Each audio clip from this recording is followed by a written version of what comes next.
La declaración de Ener Valencia, refiriéndose a que con Argentina será su último partido por eliminatorias con la selección, eh, puede ser vista desde varias lecturas. Pero la declaración de Ener Valencia, hablando de que es su último partido de las eliminatorias con la selección ecuatoriana de fútbol, plantea una duda. ¿Quién va a ser el elemento que vaya a tomar su lugar en la selección en el próximo proceso? Quizás el tiempo ya se está acortando para la búsqueda del reemplazante del 9 histórico de la selección. Ya el tiempo se viene muy corto y creo que Ener Valencia con esta declaración en la conferencia de prensa de hoy pone un punto y le plantearía o debería plantearle a la afición futbolera ecuatoriana quién va a tomar su testigo, quién va a tomar su lugar.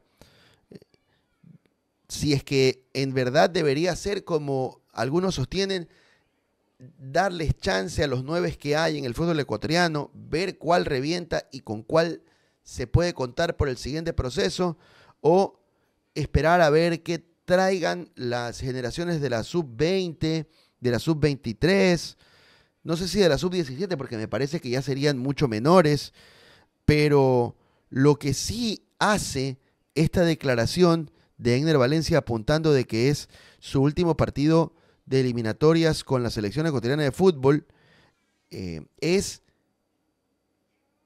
poner el punto de partida a el final de su carrera en la selección nacional. Todavía no se va a retirar del equipo nacional ecuatoriano, porque evidentemente dentro de sus aspiraciones y en sus merecimientos está el jugar la Copa del Mundo del 2026. Pero ¿qué pasará con el 9 de Ecuador después de aquello? El tiempo ya se está quedando corto para que Ecuador consiga al 9 que vaya a tomar la batuta de Ener Valencia, que vaya a tomar el testigo y que se convierta en el nuevo delantero centro del seleccionado nacional ecuatoriano. Hoy en día no existe un elemento que asegure va a tomar el testigo de Ener Valencia. Y no hay un elemento que así sea porque ninguno ha tenido siquiera una convocatoria constante como segundo punta detrás de Ener Valencia. Por ahí Kevin Rodríguez es un futbolista altamente convocado, es cierto, pero sus roles en la selección son otros. Son incluso hasta de acompañante de Ener si se lo quiere ver de alguna manera. ¿Pudiera jugar en la posición de Valencia? Probablemente, pero pues está capacitado para convertirse en el que lleve el testigo de Ener. A mí me plantea mucha inquietud este anuncio, primero desde la nostalgia de saber de que se está acabando el ciclo de Ener Valencia con la selección. Contra Argentina va a cumplir su partido 100 con la casaca tricolor. Y vaya que en estos 100 partidos el goleador histórico ha tenido que atravesar por muchas cosas. Críticas, muchísimas críticas, algunas que inclusive todavía se mantienen a pesar de tener el registro goleador que maneja. Goles en mundiales, el convertirse también en el jugador que hizo que el equipo vaya para adelante en aquel mundial del 2022 y hoy por hoy uno de los grandes líderes del vestuario que tiene la selección ecuatoriana de fútbol. Ha pasado por mucho Ener Valencia en su ciclo con el seleccionado ecuatoriano y evidentemente es para repasarlo, creería que es para admirarlo, me parece que está empezando el camino de cerrar un ciclo que debería ser bien reconocido, no solamente por la cantidad de goles conseguidos, sino también por la participación en mundiales, por la injerencia positiva dentro del plantel, por al alcanzar la madurez convertirse en guía, en faro, en luz y en consejo para con los seleccionados que lo admiran mucho estando desde adentro, sobre todo los más jóvenes, y por el siempre estar ahí. Creo que tiene un gran valor el siempre estar ahí. Ante tanto cuestionamiento que en algún momento llegó, Ener bien podía haber tomado la decisión de ponerle fin a su ciclo de la selección de manera temprana. Y puede haber dicho, ya no quiero ir más, porque la verdad es que me cuestionan demasiado, porque realmente no siento que confíen en mí. Sin embargo, Ener siempre quiso estar ahí. Siempre quiso estar vistiendo la camiseta amarillo, azul y rojo. Muchas veces, y quienes no conocen las intrahistorias de Egner, no se han enterado de que ha tenido que arriesgar muchísimas cosas para poder estar con la selección. En planos no solamente con sus clubes, sino familiares y hasta de su propia salud. Algún rato se desbloquearán algunas cosas de todos los esfuerzos que Egner ha hecho por vestir la casaca ecuatoriana. Por eso y por mucho más, a mí me parece que el pasaje de Egner Valencia por la selección ecuatoriana de fútbol ha sido bueno, ha sido positivo y merecería ser recordado y creo que necesariamente reconocido. Ojalá y exista el reconocimiento a Egner Valencia que se merece el goleador histórico de la selección ecuatoriana de fútbol y sobre todo el hombre que siempre estuvo ahí en las buenas y en las malas con la selección. Posterior a aquello está el otro punto, el punto que a mí me hace muchísimo ruido y que se los dejo a ustedes también para el planteamiento. Egner con esta declaración empieza a decir que arranca el camino del adiós con la selección ecuatoriana de fútbol. Y eso significa que Ecuador se va a quedar sin 9 de referencia pronto, que ya tiene fecha de caducidad la estancia de nuestro 9 de referencia al cual se lo ha utilizado entrenador tras entrenador, partido tras partido, año tras año y proceso tras proceso. Y han pasado muchos días en donde Ecuador no ha podido conseguir a su reemplazante natural. Aquella persona que nos pueda dar la seguridad de que va a tomar su testigo y que podrá Egner retirarse tranquilo de saber que va a poder tener los mismos roles que él ha tenido en este seleccionado ecuatoriano de fútbol. Eso hoy todavía no existe en el seleccionado. Creo que el tiempo se le viene bastante corto a la selección a partir de ahora para buscar a su reemplazante, no pensando en la Copa del Mundo, porque Egner la va a jugar, porque Egner merece jugarlo, porque Egner quiere jugarla y porque está bien que lo haga, sino más bien pensando en el próximo proceso, en el proceso 2030. ¿Cuál va a ser el delantero referencia de Ecuador para el proceso 2030? ¿Estaría bien apuntar para aquel proceso a futbolistas que hoy pululan en el torneo local con 30 y tantos años? ¿Estaría bien que sean futbolistas que están en el torneo local pero con 25 años aproximadamente? Habría que esperar a lo mejor a ver quiénes son las alternativas de 9 de las próximas selecciones ecuatorianas sub-20 o sub-23 para que ellos a lo mejor puedan terminar de formarse y tomar el testigo. ¿Quién aparecerá? ¿Quién irrumpirá? La solución estará de verdad en los delanteros del fútbol local ecuatoriano. ¿En cuál de los delanteros del fútbol de afuera puede estar la esperanza de ser el nuevo 9 de la selección ecuatoriana cuando Egner termine de cerrar el ciclo y le ponga fin a su estancia con la tricolor, algo que ahora está mucho más cerca que antes? Tiene trabajo Ecuador y tiene trabajo el mecanismo del fútbol ecuatoriano para encontrar ese nombre. Tienen trabajo los delanteros jóvenes del fútbol ecuatoriano para aparecer, porque ahora se está abriendo un espacio en la mismísima selección ecuatoriana de fútbol. A ver si aprovechan esta chance todos los delanteros ecuatorianos y empiezan a hablar, pero no en las cámaras, sino frente a las redes de los arcos, no a las redes sociales, sino con los goles. Es el momento donde todos los 9 ecuatorianos que juegan fútbol profesional empiecen a hablar con goles, con muchísimos goles, para que se vuelva la tarea más difícil del mundo intentar conseguir al 9 que reemplace a Egner, pero porque sobren opciones y porque se vuelva difícil la decisión por eso. No porque nos falte y no porque habrían muy pocos que estén adaptados a la dinámica de selección mayor. En este punto también queda la inquietud de si es que se ha hecho mal con no convocar a jugadores delanteros del fútbol ecuatoriano. Si es que se ha hecho mal en no llamarlos siquiera para que estén ahí, que huelan la selección y que a lo mejor se vayan ambientando para que tengan la aspiración y el deseo de ahora sí tomar el lugar de protagonismo y sentar las bases y plantarse en selección ecuatoriana de fútbol. Quedará seguramente para el análisis eso. Si a lo mejor se ha perdido tiempo en no llamar a 9 del fútbol ecuatoriano. O a lo mejor la decisión de no hacerlo de manera reiterada tiene sentido si es que llega a aparecer algún 9 del extranjero, por ejemplo, que aparezca como solución. Eso solamente el tiempo dará la razón. A quien tenga que dársela, por supuesto. El punto es que el tiempo ahora se viene corto para encontrar al reemplazante de Egner. Y tiene trabajo la selección, y tiene trabajo el fútbol ecuatoriano para encontrar a su reemplazante. Egner merece respeto. Punto número 1. Y punto número 2, y no menos importante, Egner merece irse de la selección con la tranquilidad de saber de que va a encontrar a su sucesor apropiado e idóneo. Ojalá y lo encuentre Ecuador. No pensando en el 2026, sino pensando en el 2030. Pero tiene que empezarlo a buscar, si es que ya no lo hizo, porque el tiempo es ahora el enemigo.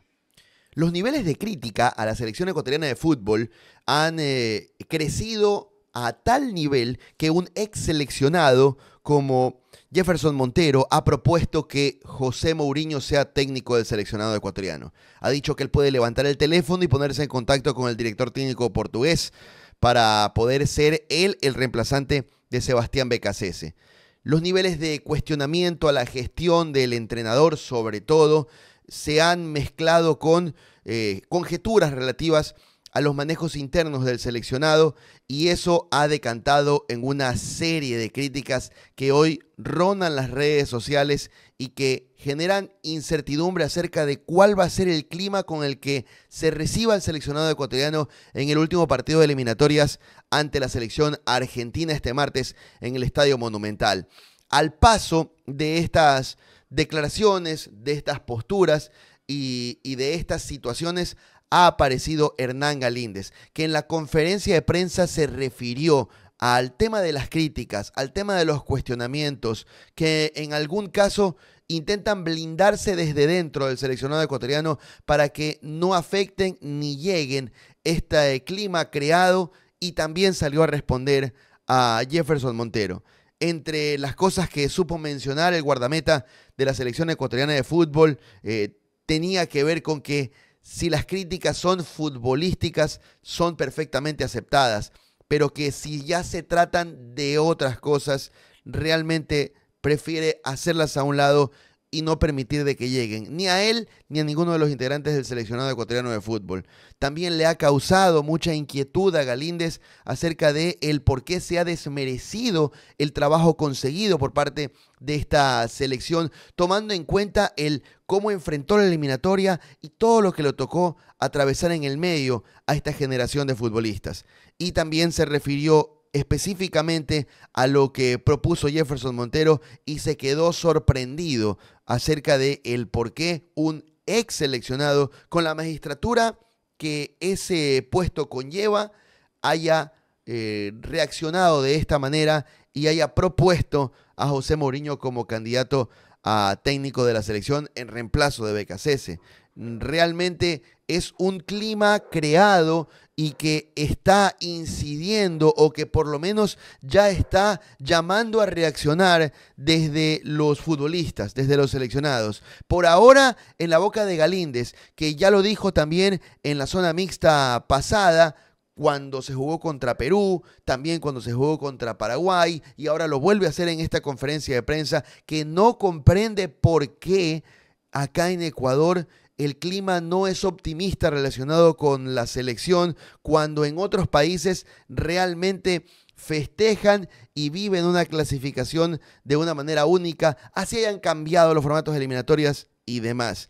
Es para reflexionarlo, es para pensarlo, y también seguramente será para evaluarlo. El partido en el Estadio Monumental va a ser un termómetro. ¿Cómo recibirá el Monumental y la gente a Sebastián Becasese? ¿Habrá pifias para el seleccionado ecuatoriano de fútbol? ¿Se mostrará apática la afición ecuatoriana con relación a su propia selección en este partido contra Argentina? ¿O a lo mejor la cosa va a ser completamente distinta a la percepción que hay de las redes sociales. ¿Será que a lo mejor el clima para con la selección será cálido? ¿Será que habrá un respaldo al director técnico? El grupo, por lo menos en palabras de uno de sus jugadores, está comprometido alrededor de su entrenador. El clima creado desde afuera y las situaciones que han aparecido desde los exteriores de la selección intentan crear una opinión pública que direcciona hacia el fracaso del seleccionado ecuatoriano de fútbol.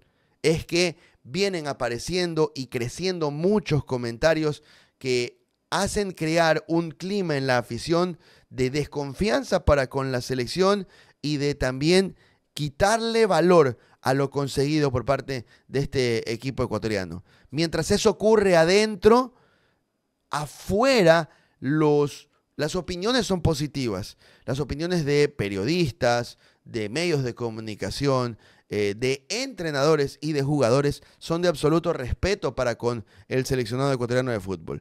Es bastante curioso el momento actual, la coyuntura bastante especial acerca de la consideración interna con un clima creado y con muchas dudas, cuestionamientos y desconfianza versus la percepción de afuera y la percepción del propio seleccionado que valoran lo conseguido y que todavía creen que de verdad se puede hacer el mejor mundial de la historia. Les dejo la reflexión porque esto es lo que viene pasando a día de hoy. Y dejo también la pregunta de cómo va a recibir el Monumental a la selección y cuál es la percepción que tiene el aficionado de verdad con relación a su seleccionado ecuatoriano de fútbol. ¿Consideran que ha sido una campaña correcta, buena, positiva, o pesa la desconfianza y creen que hay cosas que no van a cambiar y que nos espera un mal mundial? Me gustaría escuchar y leer su opinión respecto de este particular.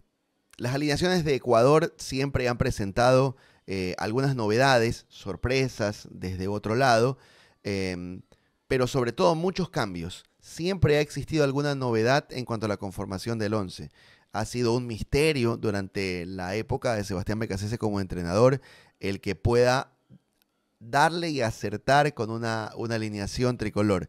El periodismo realmente, por más que lo ha intentado, nunca ha pegado en el clavo con esto durante todo el ciclo de Sebastián Becasese, y eso, bueno, podrá ser bueno, podrá ser malo, realmente es lo que es, y eso francamente a mí no me interesa y no lo considero tampoco como algo neurálgico, importante o muy analizable. Lo que sí se ha notado en las alineaciones de Becasese han sido los bastante profundos cambios de posiciones de jugadores. Jugadores que actúan usualmente como carrileros, pueden terminar jugando como interiores. Futbolistas que son volantes centrales, son a veces wings abiertos por un costado. Volantes 5 que pueden tranquilamente ser volantes más ofensivos. Centrales que son zurdos en sus equipos, pueden jugar acá como centrales por derecha y así. Muchos cambios en cuanto a posiciones naturales de futbolistas. Por eso, y pensando después de lo último con Paraguay, se me ocurría, pensaba, y se los propongo a ustedes, el que armemos una alineación de Ecuador con futbolistas en posición natural, tomando en cuenta la convocatoria que tenemos actualmente. ¿Sí? Actualmente creo que Ecuador va a poder contar para este partido con Argentina con lo mejor de su alineación disponible, toda vez que está la recuperación de Moisés Caicedo, contando con él para su presencia en el partido contra el albiceleste, con la recuperación de Alan Franco, tomando en cuenta de que ya cumplió la suspensión de amarillas. Creo que ahora Becasese puede echar mano de todo lo que tiene. Pero ¿qué pasaría si es que Becasese decide poner a los jugadores en su posición natural, en la que más provecho le pueden sacar? Bueno, aquí la idea es intentar en este ejercicio poder armar a jugadores en la posición natural. Por eso nos ayudamos con esta pequeña herramienta tecnológica para tratar de ir poniendo el 11 de Ecuador.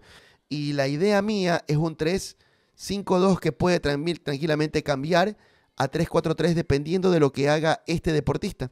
Este deportista puede convertirse en un enlace o puede ser tranquilamente una suerte de media punta si lo quieres poner un poquito más adelante. En el arco Galíndez eso no va a cambiar. Ese es el arquero de la selección ecuatoriana de fútbol y es quien realmente nos ha dado solvencia, tranquilidad en la zona del guardaballas y que es también uno de los líderes que tiene la selección ecuatoriana de fútbol. Creo que no es despreciable que tengamos 3 zagueros centrales en unas condiciones extraordinarias en el nivel europeo.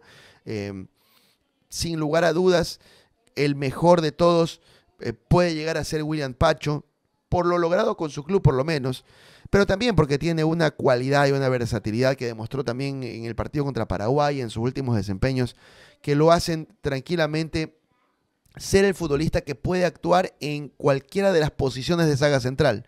Por eso mi decisión es ponerlo aquí, a William Pacho, que se convierta él en el último hombre de esta formación.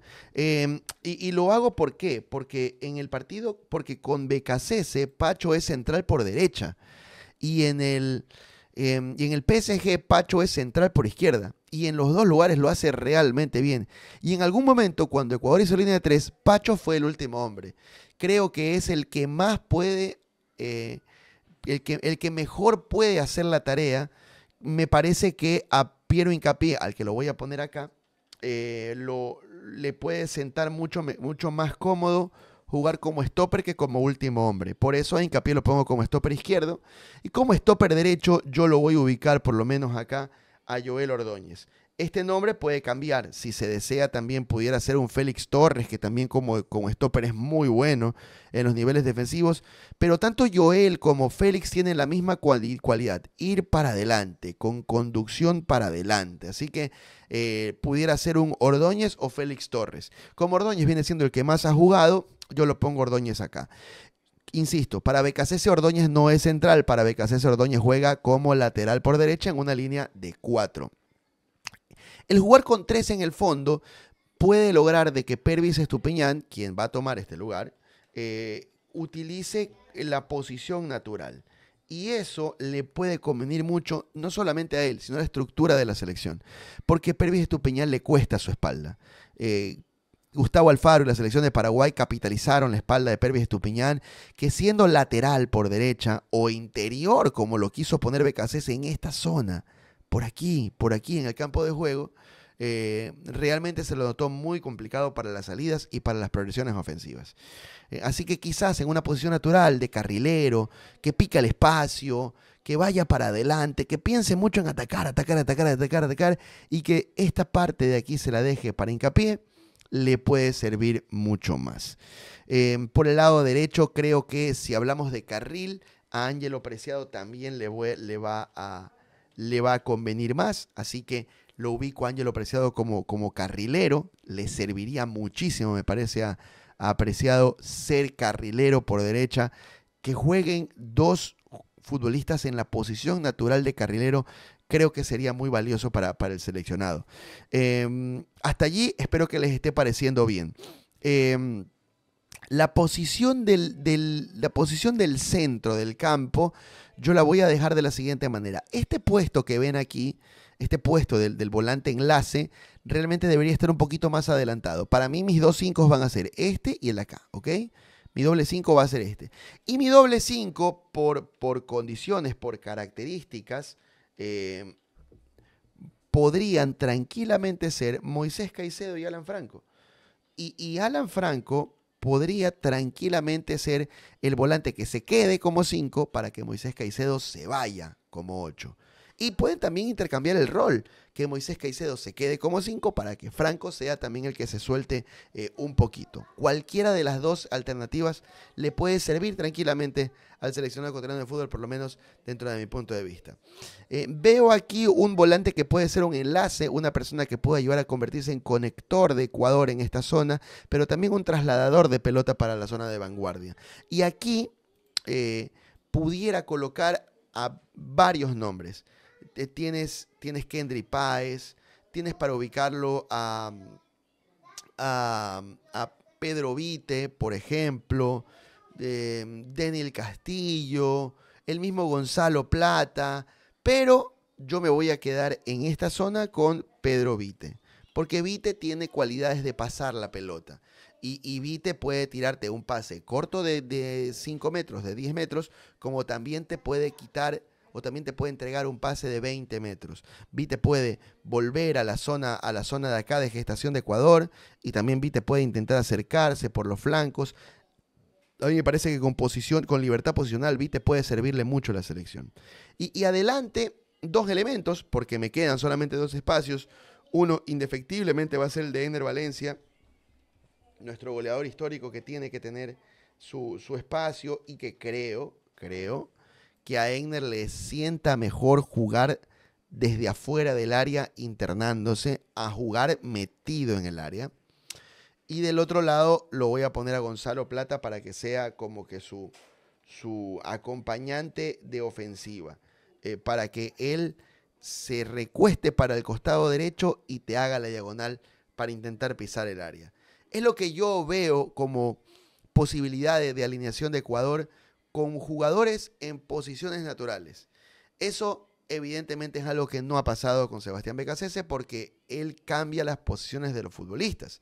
Y entonces Caicedo es 5, Estupiñán es interno, Franco lo tira por un costado, a Plata lo interioriza, Einer Valencia es 9, Joel Ordóñez es lateral, Pérez Estupiñán es lateral, Pacho es central por derecha, Hincapié es central por izquierda, en fin. Muchos cambios posicionales tiene el Ecuador de Sebastián Becasese. Ojalá pudiera llegar a animarse a convertirse en un Ecuador de posiciones naturales.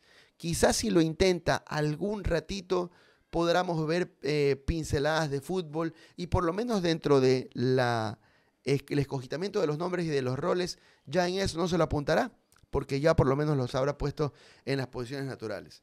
No sé qué piensan ustedes con respecto a aquello, es mi opinión, es mi criterio, se los dejo a ustedes para que ustedes lo analicen de mejor manera. ¿Cómo puede y debería alinear Ecuador? ¿Cuál debería ser la mejor formación de Ecuador? Nuestro triple A para poder jugar la Copa del Mundo. Por ahí van con algunos de esos nombres. Quizás algunos otros deberían cambiar. ¿Debería cambiar el módulo en Ecuador? ¿O debería sostenerse alguna de las cosas que Becasese está haciendo? ¿Cuáles tienen que mantenerse y cuáles tienen que cambiar? Bueno, eso te lo voy a dejar a ti para que tú lo comentes conmigo.